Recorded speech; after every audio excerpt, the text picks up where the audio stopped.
Bonjour à tous, c'est un plaisir d'accepter cette invitation par rapport à la prévision et c'est vrai, la prédiction.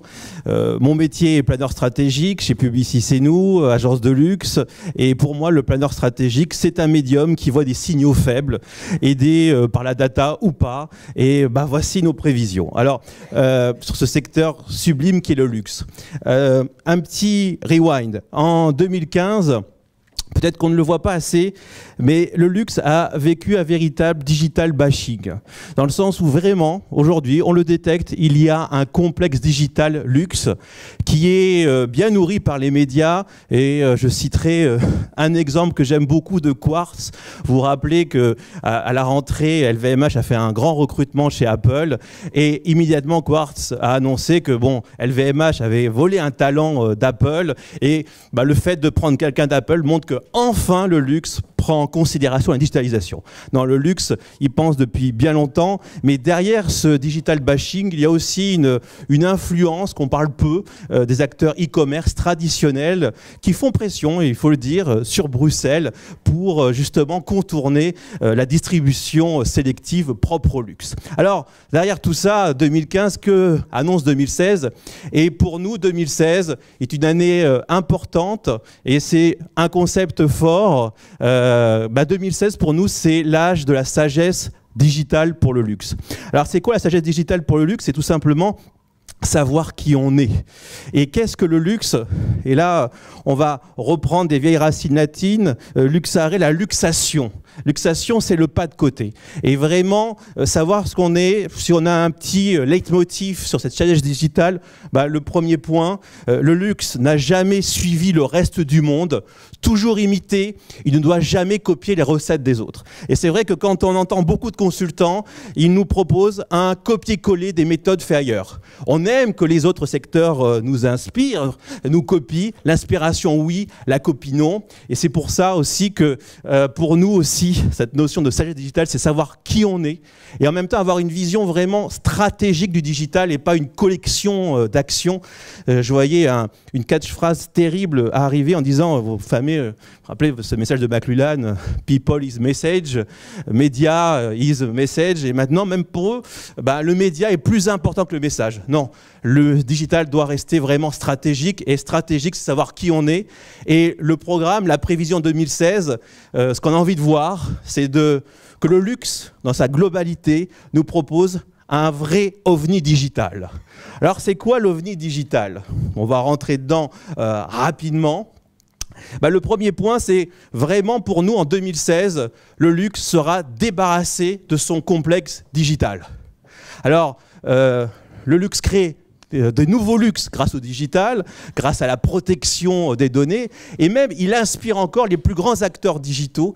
Rappelons-nous, il y a quelques semaines, le partenariat entre Apple et Hermès sur l'Apple Hermès Watch, et Apple disait qu'il est assez merveilleux de voir que nous faisons des objets très différents, mais qu'ils reposent sur un socle de valeurs très similaire et qu'ils reflètent des préoccupations très semblables. Apple s'inspire du luxe. Regardez aujourd'hui, la transformation des Apple Store s'avère vers une luxification, de plus en plus luxe, avec une plus grande rentabilité encore. Donc le complexe débarrassé, mais aussi un champion différent. On a vu un exemple il y a très peu de temps. Quand on parle de luxe, on a, on va dire, le réflexe de dire toujours Burberry comme champion. Il y a d'autres champions que Burberry. Quand vous faites des présentations sur les maisons de luxe, vous citez toujours Burberry, Burberry. Il y en a d'autres. Il faut regarder un peu plus loin. Je ne critique pas Burberry, mais allons plus loin. Je prends juste un exemple. Regardez sur YouTube aujourd'hui, la marque de luxe qui a le plus d'abonnés, c'est pas du tout Burberry, c'est Chanel, grâce à son talent digital, qui va ailleurs, qui développe son pas de côté. Le deuxième point, pour nous, c'est déjà l'e-commerce. On sent que la question du commerce, elle est fondamentale, et je suis bien d'accord que la boutique va retrouver tout son sens et sa désirabilité, mais parlons d'e-commerce, là aussi, ce qu'on prévoit, c'est que le luxe va hacker le dogme e-commerce d'Amazon. Ce dogme qu'on voit tous, dont on est habitué, cette page blanche, cette data intelligente, certes, mais qui manque d'émotion. Et le luxe, déjà en 2015, a créé une émotion digitale dans l'e-commerce, a créé un frisson, voire même un frisson poétique, n'ayons pas peur des mots. Et je citerai deux beaux exemples. L'e-shop Jacquemus, qui est vraiment un roman photo et qui marche très très fort, mais qui n'est pas une boutique traditionnelle. Là, c'est une visite dans une centrale nucléaire, et pourtant même la visite, elle fait rêver, elle fait vendre. Et je prends un autre exemple qui a beaucoup marqué, la Maison des Carrés, une boutique incroyable en illustration, qui est un vrai voyage, tout en étant vraiment une vraie boutique qui fonctionne très fort. Le troisième point, on a parlé de Data Chief Officer. Le luxe fera du Chief Digital Officer le héros de ses COMEX.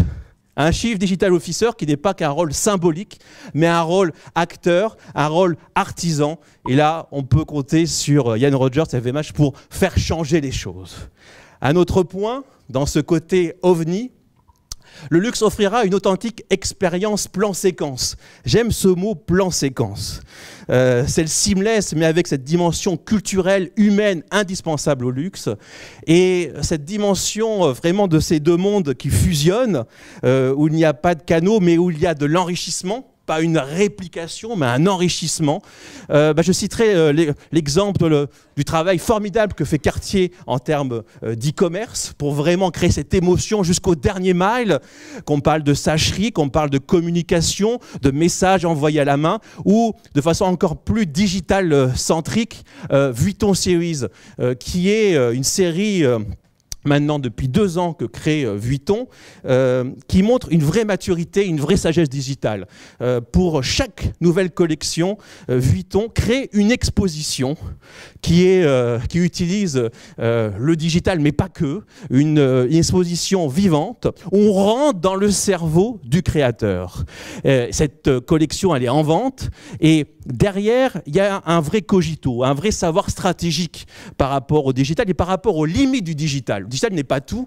Et clairement, pourquoi Vuitton fait ces series, et ce sont en numéro 3 aujourd'hui, parce que d'une part, ça c'est le créateur qui le dit, faire des défilés, c'est très bien, mais il manque de l'émotion, il manque de l'information, il faut aller plus loin. Et la partie business de Vuitton dit, c'est bien un like, mais le like ne fait pas le bail.